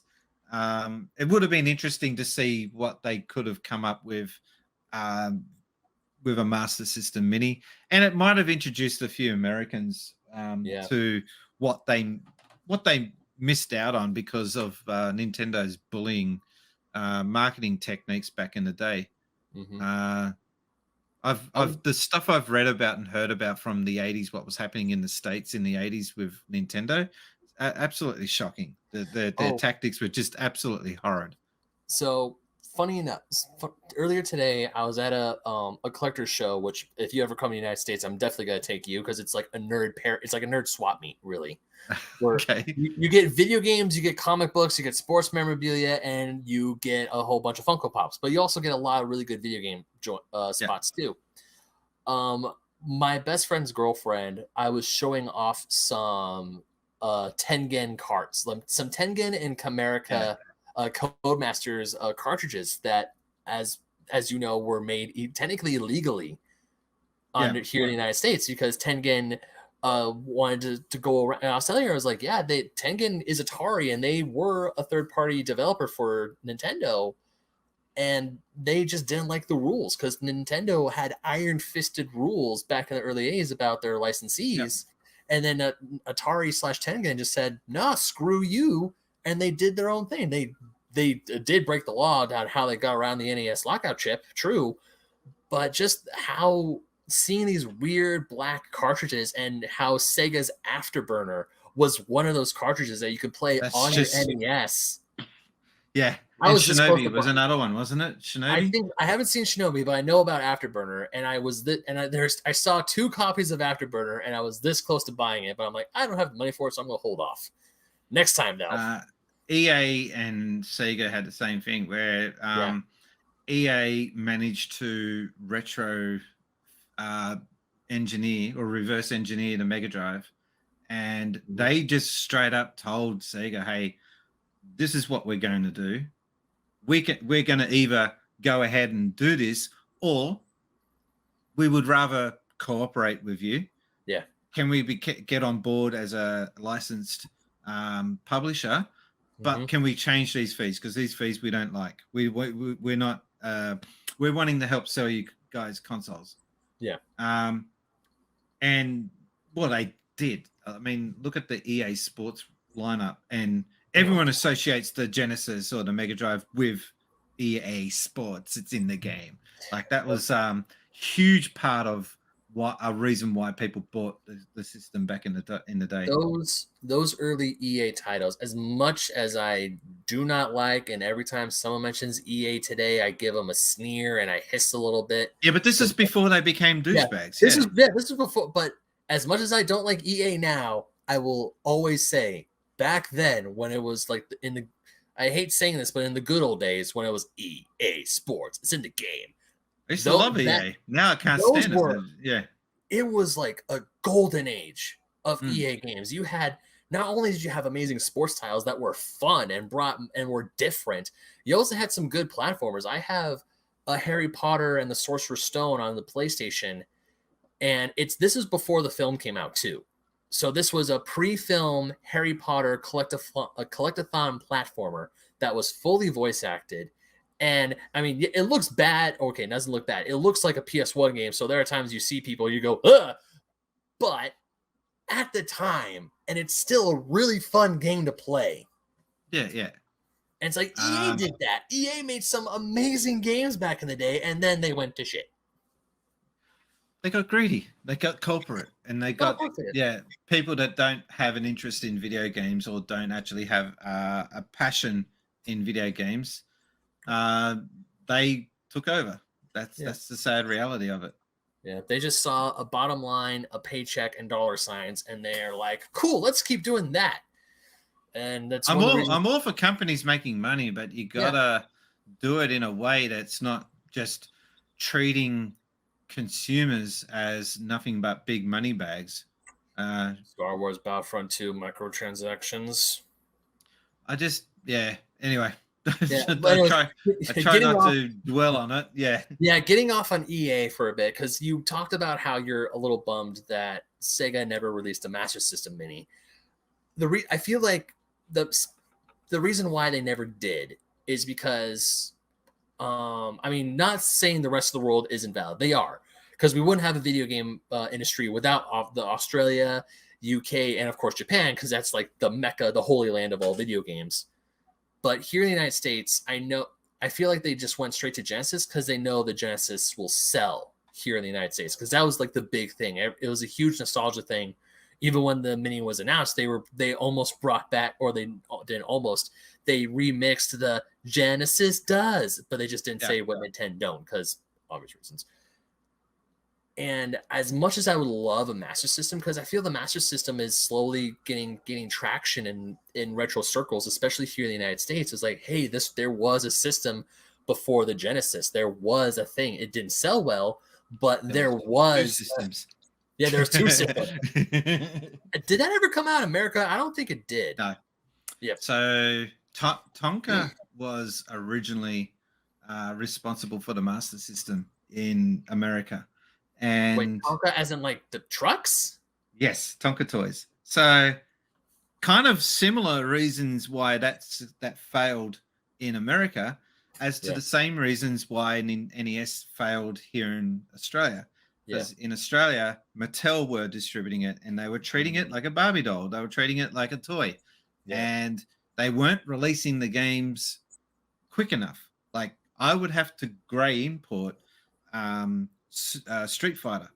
I gray imported Street Fighter, Street Fighter, Hyperfire, whatever, and Super Street Fighter, all the Street Fighters. I imported them all, and that cost me bucket loads of money. Like, compared to if that just got released properly and officially, I would have bought that. But for some odd reason, they were sitting on this gold mine of Street Fighter, which was huge. You know how big Street Fighter 2 was in the time. And they were taking like 6 months to a year to even announce that it was going to come out. So how could you delay something that big? You'd want to make money, wouldn't you? You do. You honest to God would like to make money on that. I was going to say something else too, and I lost it. Dang it.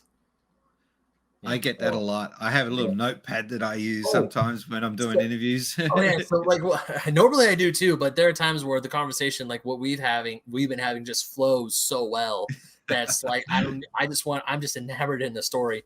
But like going back to the Genesis and the Genesis Mini, how you were wishing that there was Master System games. I was actually, when I heard about the Genesis Mini coming out, I was really hoping we would get some maybe Sega CDs, some Sega 32X games in this collection. And bits of it it doesn't rub me the wrong way, because I realize compared to the Genesis, the 32X and the Sega CDs libraries are minuscule. They're not large libraries. Like a sole Genesis library is an amazing library. But my favorite Sonic the Hedgehog game, my favorite video game of all time, is Sonic CD. Yeah. And to have that game still be harder to find, even though within Sonic fan circles, it's highly regarded as one of the best of the original 2D games. It's just hard to find and hard to play. I mean, luckily now there's a really good iPhone port of it, which I have to admit is really good. But it makes me feel that even when the Sega does release more compilations for the Genesis, like here's more Genesis classics. I'm like, this is the 5th Genesis classics we got in the last 15 years. Give me a 32X collection. Give me a. It would be nice to see them dabble in some of the other systems that or they could embrace just Sega retro in general. It doesn't have to be focused on one console. They could make it like a Sega All Stars and 10 games from different generations and slap a barcode on it and a price tag and sell it. By the way, speaking of Sonic CD, have you played Sonic CD with the PAL/Japan soundtrack? Yeah, actually, no, I haven't, because there's an option. So the guy who made Sonic CD on here also made Sonic CD or Sonic Mania. That was like the project where he cut his teeth in, and Sega said, "Okay, you make Sonic Mania." Like they gave him their blessing for that. There's an option.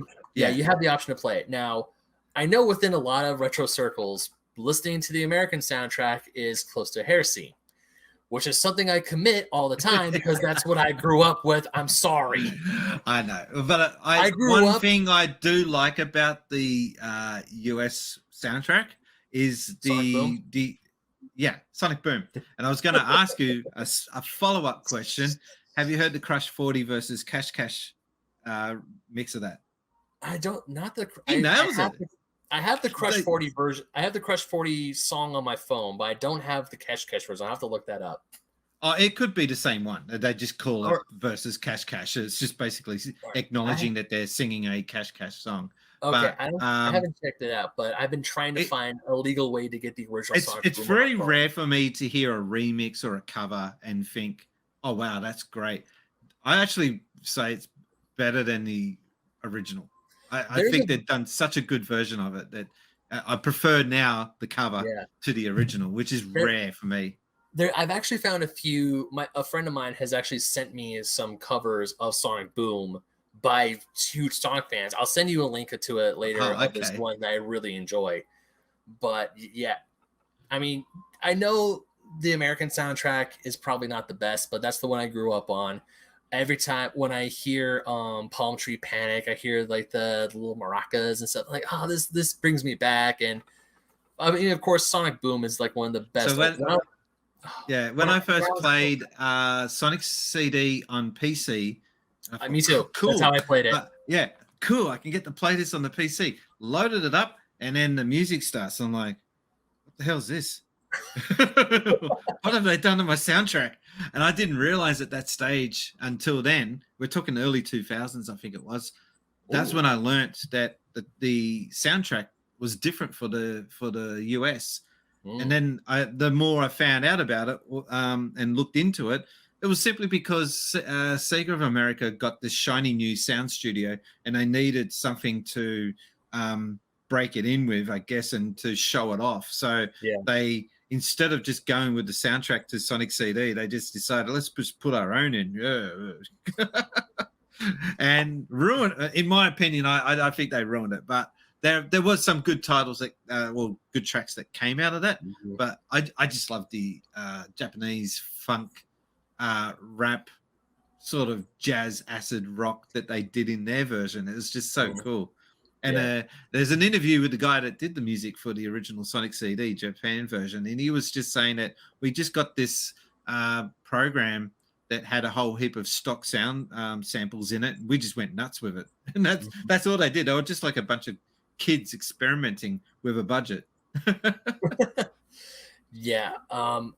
do need to replay Sonic CD listening to the Japanese soundtrack. I mean, it's just when I hear that new soundtrack, I go, this isn't what I grew up with. So I go back and okay, I want that nostalgia trip, essentially. The memories. But going back to memories, I will never forget when because my parents got our Windows 95 PC, and there was Sonic CD was a demo. It was like a preloaded demo with a whole bunch of other games on it. And my parents knew I love Sonic the Hedgehog. And my dad said it wasn't at the place where we bought the computer, but don't worry, I'm gonna go to another store tomorrow and I'll get you your game because he went with my younger brother.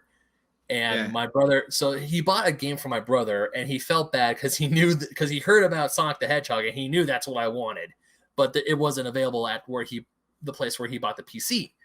So he was like, "I'll get it for you tomorrow. You just have to be patient." I'm like, "Okay." I was in first grade when this was going on. This was like 96, 97 when this was happening. Okay. And then he comes home from work, as promised. Sonic CD is there. We boot it up, we install it. I'm excited, and it opens up, and you see the opening cinematic. You hear the do do do do do do do. You see, and it's different, isn't it? It's actually the video on the PC version is actually larger than the Mega CD. I don't know if it's larger or all. It is because I bought Sonic CD day one. Okay, I was working in a game store at that time. Mm-hmm. And as soon as I saw the cover, I'm like, I gotta buy this. and the cover that we got in Australia far better, I think, personally, than the other versions. It just has a massive Sonic on it and the Robo Sonic.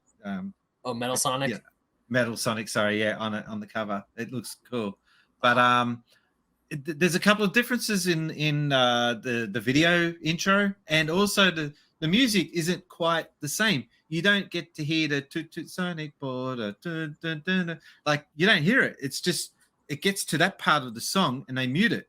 They didn't have the rights to the lyrics. Oh, how could you not have the rights to the lyrics? Like that's just nuts. But that's apparently the reasoning. They couldn't get the rights to the original lyrics and the vocals, so they had to mute it out.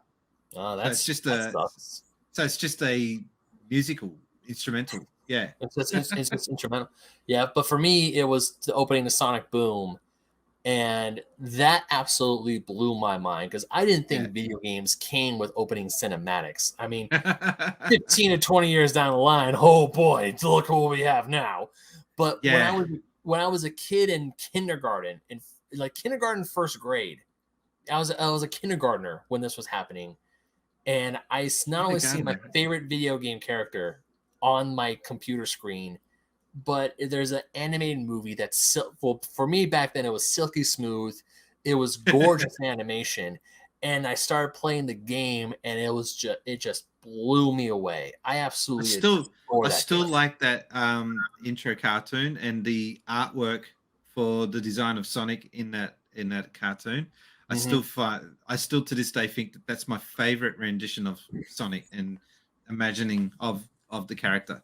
That is, I also agree. That is the best Sonic the Hedgehog design. I mean, not to knock the modern one. I like the modern one. It's fine, but you can't go wrong with classic Sonic and drawn in a early 90s anime style. It just looks so much better. It looks so good. It's kind of funny because I had a friend that was helping me with, I was going to reboot my magazine when I did get the job at SEGA, and I was thinking I could still do the magazine. I'm working in the industry. And I was looking at, doing a reboot, and this guy that I knew who was able to do really wicked illustrations, drew up a Sonic the Hedgehog, and he did it in a manga style. And this is back when we just couldn't get manga. For some reason, manga was just stupidly hard to get a hold of. And here is this guy that's just able to draw manga on tap and hand it out. And he did a rendition of Sonic, which I think is on par with that Mega CD version. Anyway, sorry, just waffling here. But do you still have that? I will send it to you later. It's boxed somewhere. It's somewhere. Okay. Behind me, what you can see is all the built-in wardrobe, and all of my games are in box back there, which kind of sucks. But we're only here temporarily until next year when we move into our new house. Awesome.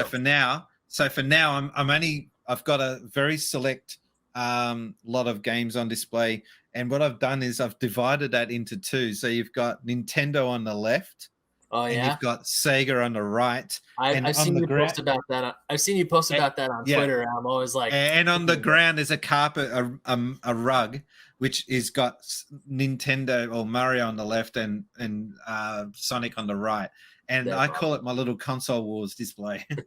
That's actually a really good way to put it. Because my display, so like this dresser right here, Yeah. this is where all my video games are being stored right now.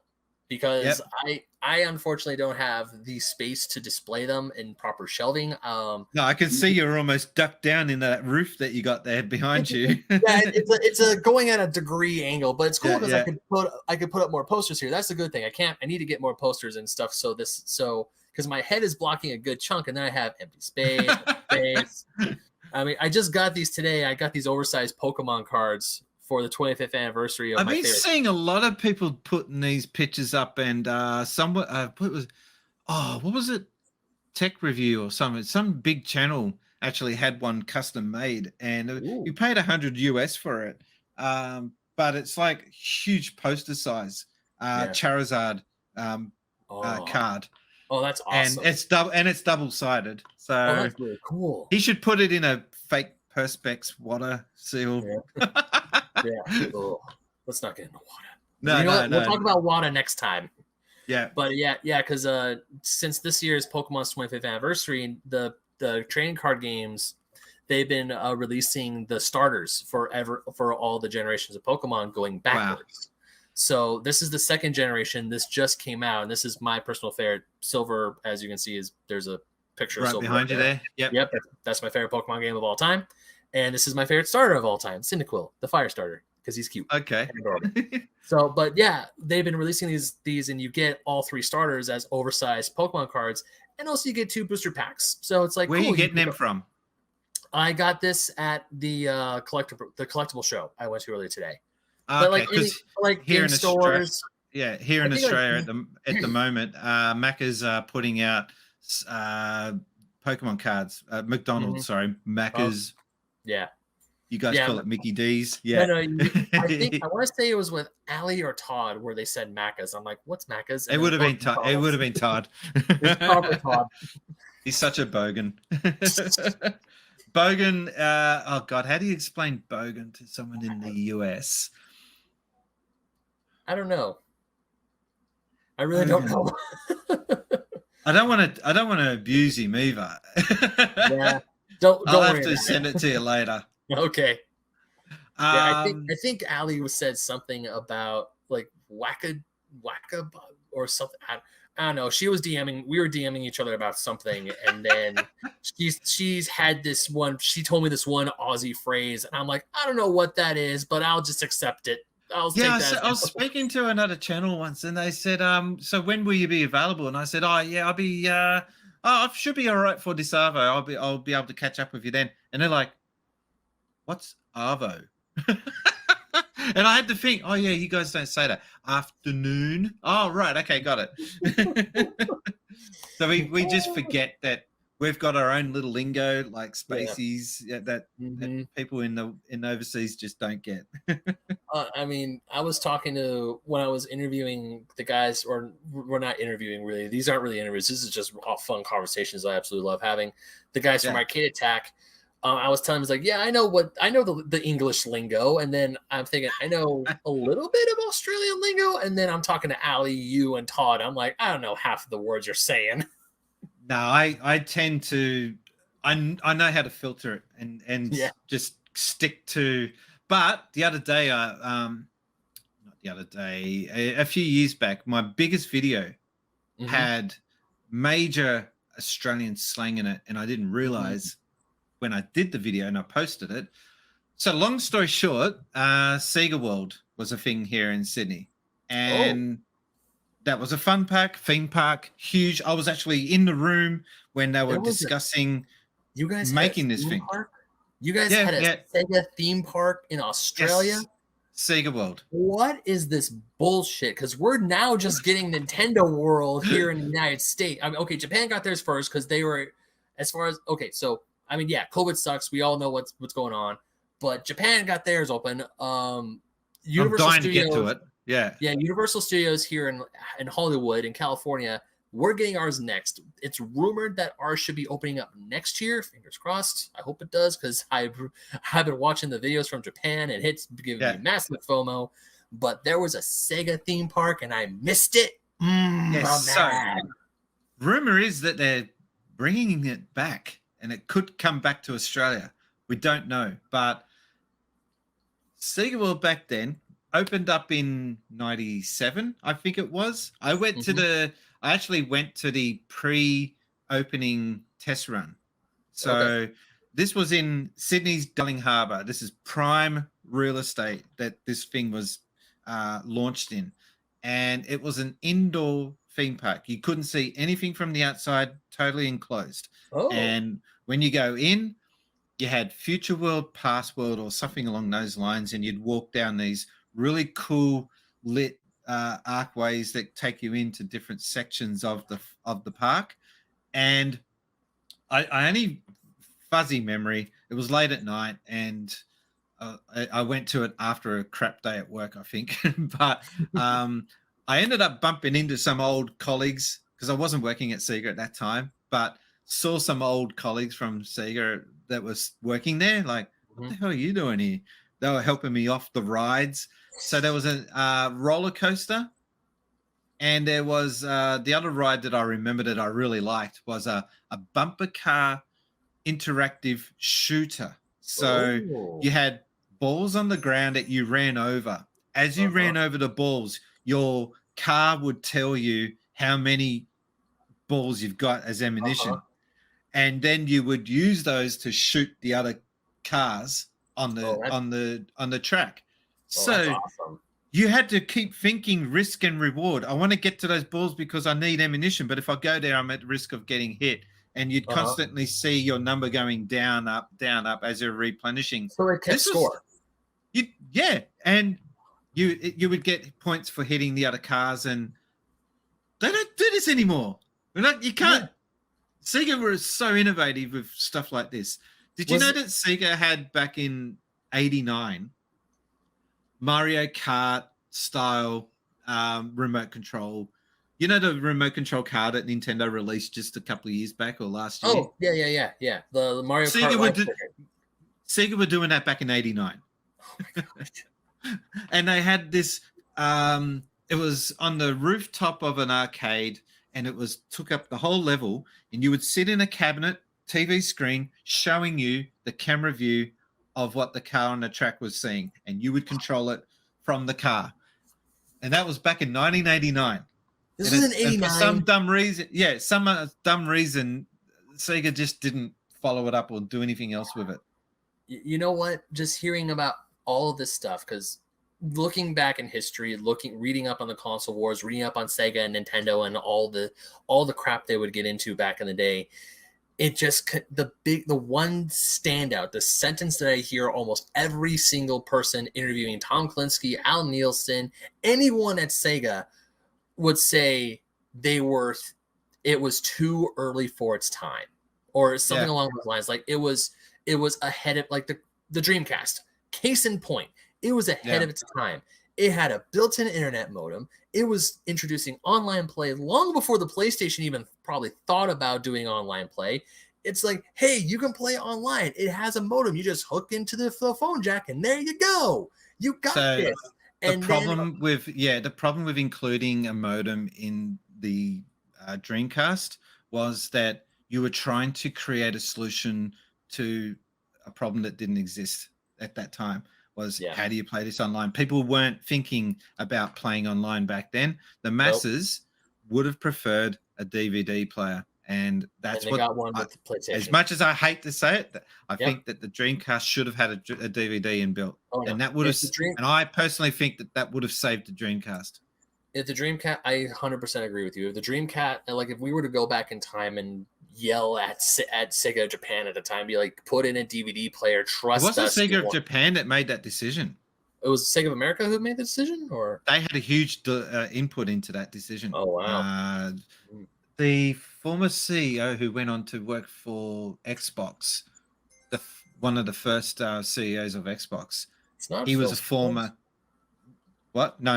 Phil Spencer's much later. I was trying to say, it's not because that's the only CEO of Microsoft I know about, or I'm like, oh no, they've had a few, but he was the second Xbox CEO. Okay. And he was a former EA and former SEGA. And he made the decision. He also has Peter Moore, I think is his name. Maybe. I'll look it up. I'll look it up. Yeah. Sorry for this hole in the in the chat. It's like, man, I also hate it when you have like the name is on the tip of your tongue. And you're like, who the heck was that guy who did the thing? SEGA CEO. Come on. Yeah, Peter Moore. I was right. Oh, okay, yeah. This guy. Ah, that guy. All right. Yep, I know who you're talking about.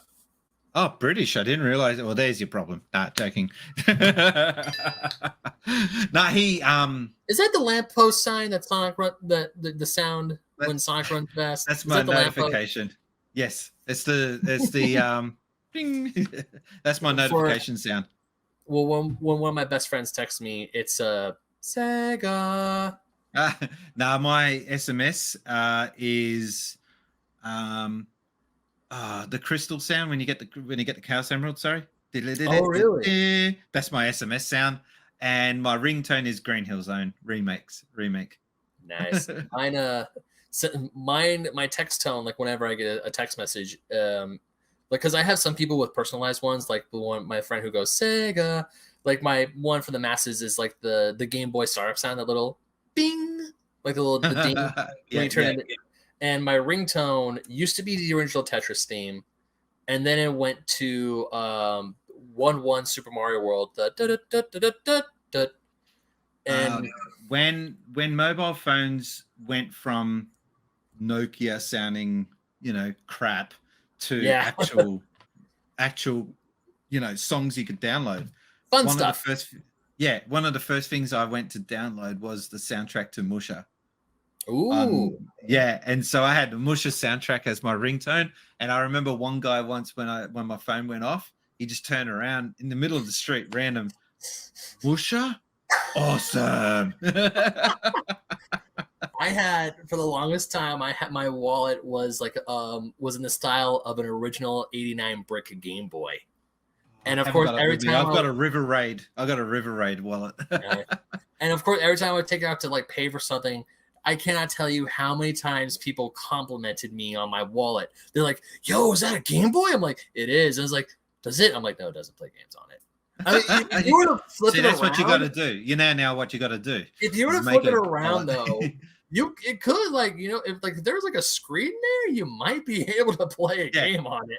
That's your project. That'll make a pretty good YouTube video. Actually, I reckon you get a lot of hits on that. Yeah, there's like a bunch of phone cases though that are in a Game Boy style for iPhones and Androids that have like a bunch of ROMs on them. So it's like, okay, yeah, probably better to have it on a phone than on a wallet, to be perfectly honest. Well, my next big project is to get an arcade machine and load it up with a shadillion lot of games. I want to get. I'm tossing up between either getting a 1-up Street Fighter machine, and get the riser with it, and then just mod it. Or get a custom. In fact, just a suburb over, there's a dude that makes arcade machines. Ooh. I didn't know he was so close. I could walk to his factory from here, and he does some wicked custom arcades. However, they cost more than double the cost of an arcade 1-up. So yeah, well, you're getting a custom-made arcade with probably like thousands upon thousands of games loaded onto it. Yeah, but I can get that done. That's not an issue. Yeah, true. I keep telling my girlfriend, and like the day that we have more space in the house, or we're in a bigger space ourselves, and I also have the money to spend on it because I'm not made of money, unfortunately. It's because I see like Arcade 1-Up has the Marvel vs. Capcom cabinet, which I want that one specifically. The cabinets look awesome. I can't. I want the Marvel vs. Capcom one so bad. I want 3 in particular: Marvel vs. Capcom. Not X-Men versus Street Fighter, Marvel versus Capcom. I want that art. I want the art that says Marvel versus Capcom. The artwork on that machine looks awesome. It really does. I want that so bad. I want that one, the Pac-Man Legacy one because it comes with Pac-Man and Galaga. Those are some of my favorite arcade games of all time. And also got a bunch of other classic Namco arcade titles on there, so it's easy to get to play. And I like the wood grain and the classic art style. Yep. And the third one is the Teenage Mutant Ninja Turtles because I love the Ninja Turtles. If I was to pick 3, Turtles would be one of mine. Nice. The Street Fighter 2, the original cabinet that they released. Okay. I just think it looks awesome. It just looks nice. It does look awesome. I would probably swap out a arcade machine and instead get the Marvel pinball machine. Okay. Because the Marvel, I know that's cheating a bit, but that pinball with the Marvel logo, people will walk in and see that and just think, oh, that looks nice. That or the Star Wars one or the other. I would make a beeline if you get that in your house, I ever come to Sydney and I visit you and you're like, and it's like, hey Ben, here's my game room. I'm going to see the pinball machine. I'm like, what's that? Yeah, I've always wanted like my mini arcade. Arcade machines have always been my desired item. Yeah, and I feel I've had a Shinobi, but I just want something again. It's been too long. Yeah, I feel that's now that thanks to Arcade 1UP, and we're not sponsored, but Basement Arcade Podman is not sponsored by Arcade 1UP, although if you want to, I'm not going to say no. I feel with Arcade 1UP and with the popularity of arcade machines or even barcade machines like the flat tabletops, because those are getting more popular in today's day and age, it's because I feel like an ultimate flex or a show of wealth for people's houses is if you walk in their house, they have a room and they have classic arcade games. There was a friend of mine who had that. He had Street Fighter 2. He had a bunch of other Capcom games. And I'm like, how do you get these? Because I didn't know where you can buy them. I didn't know people can buy them for private use. It's just, you go to a pizza joint. I know where you can get them. It's just that they charge so much. Yes. Online auctions is usually, and I'm not talking eBay. I'm talking proper auction sites that specialize in auctioning. Usually when centers close down or something like that, they'll grab them and sell them off. The other pinball machine that I would really like is the Act Games one. Now you can buy it. I can't because it's not available in Australia, and I would die to get this thing. It's the Act Games Legends pinball machine. Okay. The reason why I want that is because it's got 2 screens. One at the backboard to show you your scores and everything, and then your regular play field. And those ones are higher resolution than the 1UP machines. Okay. It just looks better. Yeah. But what I was trying to say earlier about the arcade 1UP machines is that they're small. They're smaller, but also they're affordable. I mean, don't get me wrong. Spending 300 American on a Marvel vs. Capcom machine is still a pretty penny. But would you rather spend $300 to maybe $150 on the Pac-Man Legacy cabinet or the Mortal Kombat one than thousands of dollars on an original Mortal Kombat? Whereas one you get you get a good chunk of games, and the other it's just the one. And the other thing is that those older machines, they take a bit to maintain. Bits of full. There's bits of them that are coming to the end of their life. You got to try and source capacitors or whatever that's blowing in them. And you're right, they're only one game. That was like I was saying that was the one thing I didn't like about the Shinobi machine is just the one game. You really better like Shinobi because that's all you're getting. Yeah. So, man, one day I feel like I'm Wayne Campbell in Wayne's World, where it's like it will be mine. Oh yes. It will. Yeah, so like I said, next year, December, I move to a brand new place that's been built. But for now, we're just hanging out here. And I don't want to buy too much because if I buy up a lot of stuff between now and then we move into the new place, I've got too much things. And what a problem to have. I cannot tell you, every time I moved, I had to get rid of some stuff. And then when we get into the new place, I buy more stuff. And then we move again. It's like, I got to get rid of some stuff. So it is definitely, all right, well, we're coming up on the time limit. Spacies, Bryan, thank you so much for coming on and just chatting with me. It's been a pleasure, man. Thank you very much for having me. And if I'm ever in the States, I'll come knocking. Please do. Just please do. Just text me. Just like send me a message and be like, hey, this is when I'm going to be in America. When are you free? I'm like, I'm free this day. It's cool. Make sure you got work. Keep that day open. We're going shopping, buddy. We're going exploring. We're going exploring. We're going shopping. I'll hold you to it. Yeah. So, since Spacies, where can people find you on the internet if they want to find you? You can get me at sincespacies.com. I have my own site. I stream on Twitch. Again, Since Spacies. And I'm on YouTube posting videos now and then.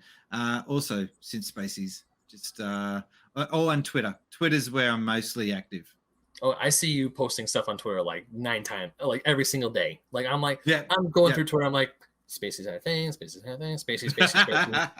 Not Spacey, not Spacey, delete. No, I'm not that guy. I'm not the guy who's going to go to quickly. But no, because I feel it was you, and I feel Sega Master Tim.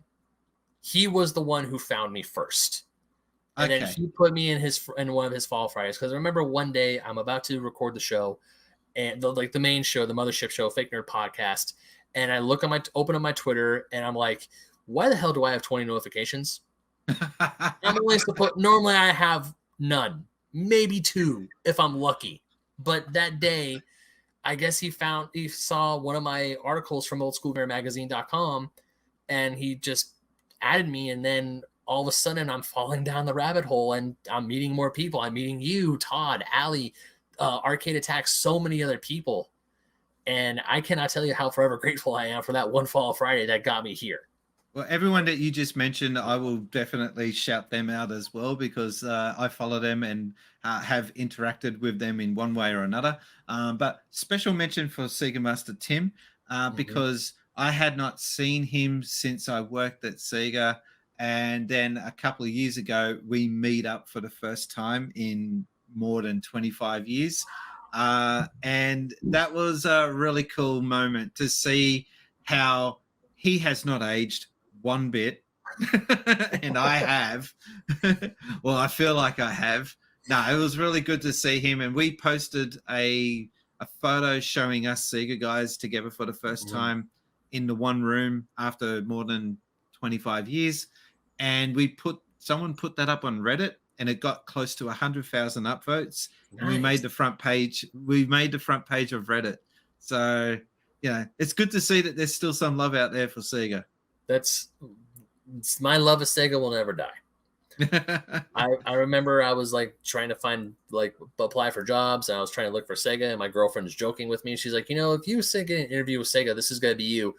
It's like, so why do you want to work at Sega, Ben? Sonic is love. Same with Capcom. Mega Man's my other favorite. It's like, so why do you want to work at Capcom? Mega Man is love. Mega Man is life. Nice being here on your show. And if you ever got another one of these podcasts coming up later, you know where to find me. Hey, if you're ever bored someday and you don't want to troll some other guy on Twitter, give me a call, and I would love to have you back on. You have an open invite, my friend. All right. So anyways, everyone go follow Since Spacies. He's an awesome dude. Seriously, follow him. His Twitter timeline's hilarious, because he definitely has some good hot takes, especially with a certain grading company that we've been dogging on the past few weeks for reasons. What a bunch of losers. Yeah. That's a different episode. That's going to be a different episode. We need a panel to talk about that. That's for damn sure. So go ahead, follow Since Spacies. If you want to follow me personally, I am at BenMagnet27 on both Instagram and Twitter. I also write for oldschoolgamermagazine.com. My latest article is about what is old is new again, because I've been replaying through all the Metroid games to get ready for Metroid Dread, and replaying Metroid Fusion, because I haven't played that since 2002 when I first got it. Oh, wow. I realized this game is amazing, and I was an idiot as a child by skipping all the cutscenes. Don't skip cutscenes. Hey, kids, don't skip cutscenes. You might miss important information like I did, and then sell the game and rebuy it again at an inflated price. So yeah, go ahead, check that out. That's up on the website as of right now. A new one should be coming soon. You can also follow the mothership show, Fake Nerd Podcast. We are still doing live recordings every Sunday. You can go to fakenerdpodcast.com. All of our links are there. We have other shows here on this YouTube channel and on the audios. We have Conversation, or not. We have Animation Station, Fake Nerd Book Club, Fake Nerd Watch, where we're talking about all sorts of awesome stuff. My co-host Brandon has a great show called Conversation. Go ahead and check that out. It's where he's talking with other podcasts and content creators and how they got into their fandoms. I'm on an episode. It's a really good episode. And I'm not just saying that because I'm on it. It's a fun episode. You should totally go check that out.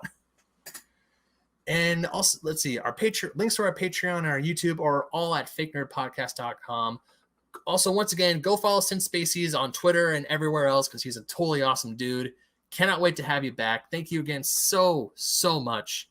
And for now, unpause.